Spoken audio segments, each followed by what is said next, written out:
विचारमंचाला खेळून ठेवणारे सर्व कवी, आजच्या कवी संमेलनाच्या अध्यक्षा आदरणीय धाट मॅडम,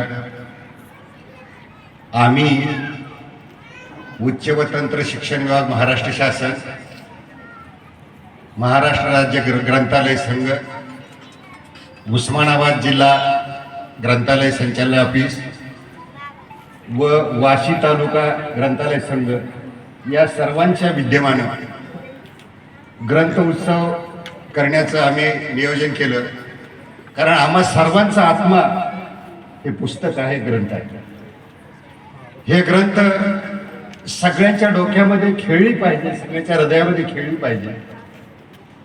मग उत्सव का करायचा? पुस्तक ग्रंथ किंवा पुस्तक डोक्यावर घेऊन नाचायचं का? त्याची जाणीव सगळ्यांना झाली पाहिजे.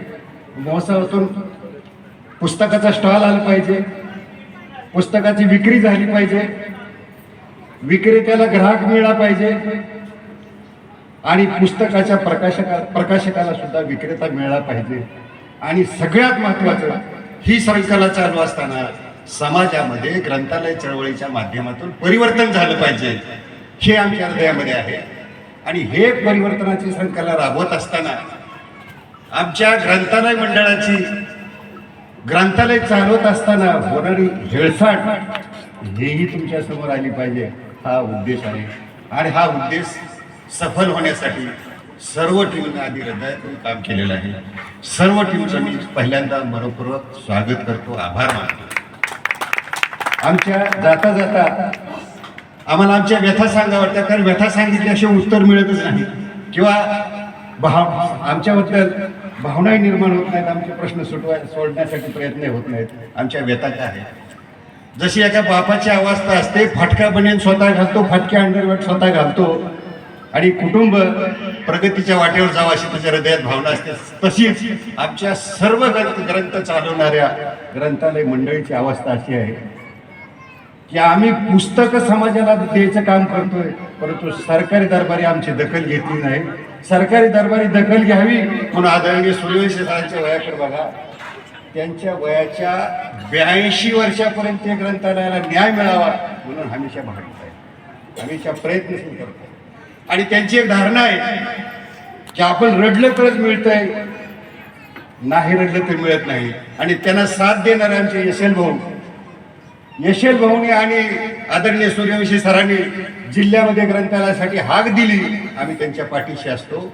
आणि त्यांची एकच तळमळ असते की ग्रंथालयाला न्याय मिळाला पाहिजे. आणि आपण रडलं नाही, आपले प्रश्न सरकारी दरबारी मांडले नाही तर तुमच्याकडे कुणी बघत नाही.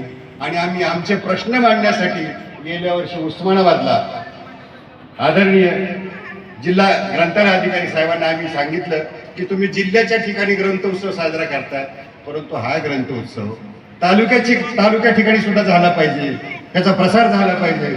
आमच्या विनंतीला बघूनच मला सांगितलं की वाशीला हे ग्रंथोत्सव घेण्याचं मी जबाबदारी स्वीकारतो, तुम्ही घोषणा करा. मी गेल्या वर्षी उस्मानाच्या स्टेजवर ग्रंथोत्सव संपल्यानंतर घोषणा केली की पुढच्या वर्षीचं ग्रंथोत्सव हे आम्ही वाशीला घेणार.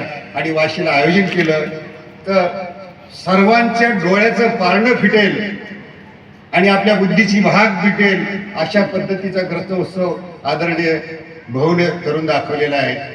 आणि भाऊना सर्वांनी साथ दिली, तुमच्या सर्वांचे पुनश्च एकदा आभार मानतो. प्रत्येकाचं नाव घेऊन आभार घेणं शक्य नसतं. जाता जाता एक ग्रंथालय चळवळीबद्दलही सांगतो.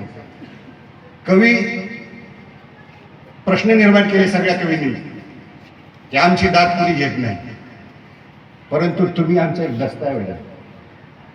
आमची जबाबदारीच आहे की दस्तऐवज सांभाळणं आणि तो दस्तऐवज जनतेसमोर मांडणं. आणि कवीने सगळ्यांनी एक प्रश्न निर्माण केला, तो प्रश्न अतिशय जिवंत प्रश्न आहे, परंतु त्या प्रश्नाचं उत्तर शोधण्याचं काम कोणीच केले नाही. कलियुग सगळ्यांनी शब्द उच्चारला. युग आणि कलियुग हे कुणी तयार केलं? ह्याच्या मुळाशी जायचा कोणी प्रयत्न केला का? नाही. युग म्हणजे काय आणि कलियुग म्हणजे काय कोणाला समजलं नाही. परंतु मी एकच संकल्पना सांगतो, नट आणि बोल्ट असतात. बोल्ट उभा असतो त्याला आटे असतात, बोल्ट गोल असतो, नट गोल असतो, फिरवून बसवला जातो. मग बोल्टमध्ये नट बसवला, त्याला टाईट केलं, ते पुन्हा खोलायचं प्रयोजन असतं. परंतु हा नट पुन्हा खोलू नये म्हणून त्या बोल्टला ठोका मारून ती खुलवलेलं असतं, म्हणजे पुन्हा तो बोल्ट खुलला नाही पाहिजे. तसंच बंधूंनो, समाज परिवर्तनाच्या चळवळीमध्ये क्रांती आणि प्रतिक्रांती घडत असताना, क्रांती आणि प्रतिक्रांती घडत असताना क्रांती पुन्हा होऊ नये म्हणून तो नट खुलवलेला आहे. आणि तुमच्या आमच्या डोक्यामध्ये कलियुग हे घातलं, त्याच्या मुळाशी जा, अभ्यास करा. तुमच्याकडून अपेक्षा मी तुम्हाला शिकवत नाही, तुमच्याकडून अपेक्षा तुमची प्रतिभा तिकडे जाऊ द्या आणि त्या समस्या जनतेसमोर मांडा. आणि जनतेसमोर मांडता असताना परिवर्तनाच्या शृंखलेमध्ये, परिवर्तनाच्या चाळणीमध्ये तुम्ही तुमचा आविष्कार मांडावा ही तुम्हाला विनंती करतो. हे आविष्कार पुढच्या साहित्य संमेलनामध्ये ऐकायची अपेक्षा व्यक्त करतो आणि सगळ्यांचे आभार मानतो.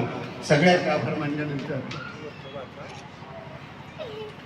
जाता जाता एवढंच सांगतो, जिल्हा ग्रंथालय संघाच्या वतीनं दरवर्षी जिल्हा ग्रंथालय संघाच्या वतीनं अधिवेशन घेतलं जातं. तर संयोजकाच्या वतीनं अशी विनंती आहे की पुढील अधिवेशन जिल्हा ग्रंथालय संघाचं संत सावतामाळी सार्वजनिक वाचनालय देवळाली इथं घेण्यात यावं असं त्यांनी एक विनंती केलेली आहे. तर ते आदरणीय सरांनी त्यांना होकार द्यावा अशी मी विनंती करतो. यानंतर जाता जाता माझ्या हातात एक चिठ्ठी आलेली आहे, त्या आदरणीय मंडळीचा सत्कार राहिलेला आहे, तो सत्कार स्वीकारावा. आदरणीय अविनाश भारती सरांचा सत्कार बहुनेच करावा अशी मी त्यांना विनंती करतो.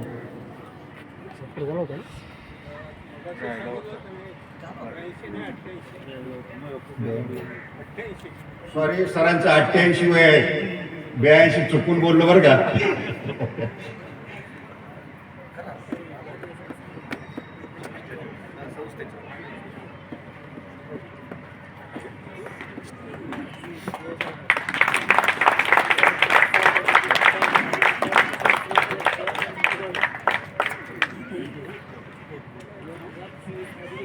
आमच्या जिल्ह्याचे जिल्हा ग्रंथालय अधिकारी आदरणीय ढाकणे साहेब यांना मी अशी विनंती करतो, त्यांनी हा जो कार्यक्रम घडवून आणला आणि सर्वांना आदर्श कार्यक्रम दाखवला अशा आमचे आदरणीय अशेलभाऊ पवार यांचा सत्कार ढाकणे साहेबांनी करावा अशी विनंती. चिठ्ठी आलेली आहे मला, विनंतीनुसार मी अनाऊन्स केलं.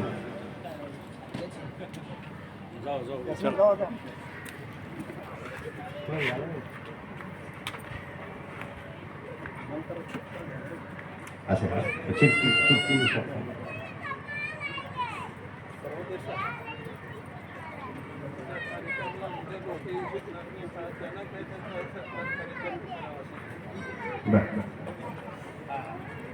ए भैया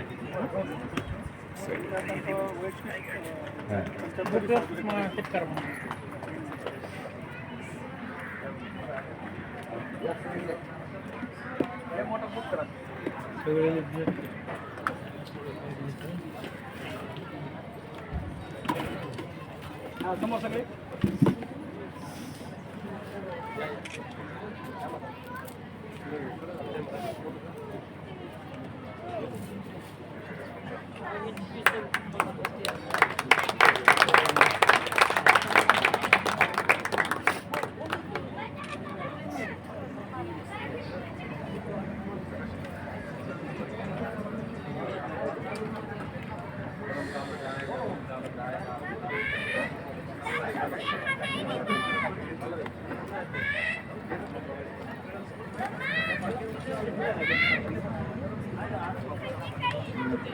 Thank you.